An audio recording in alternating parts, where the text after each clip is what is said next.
It is often confusing for students to understand the use of different hypothetical tests. So for example, t-test or ANOVA or chi-square test, which test will be used in a particular study?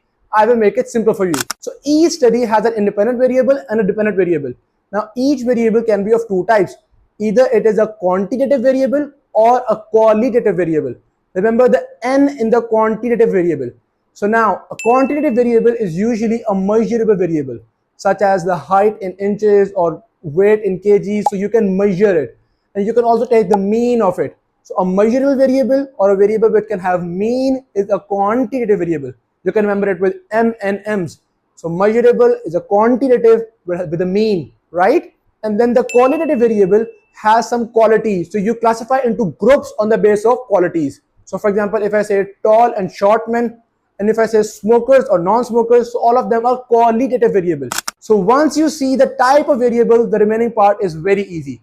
If the study has two qualitative variables, which mean two L's, I place the two L's like this. So we use the chi-square test, right? And if the study has both quantitative variables, which mean two N's, I place the two N's like this. So they have a good relation. We use the correlation test. And if the independent variable is a qualitative variable and the dependent variable is quantitative, so you see an independent L with an N dependent on it, so we can use the T test, just like the teacups hanging from it. So when there's an independent qualitative variable and dependent quantitative variable, if the number of variables is more than 2, we can also use ANOVA.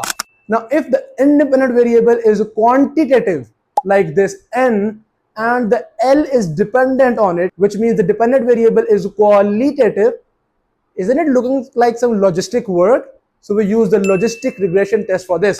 I hope you like the video. Follow for more information.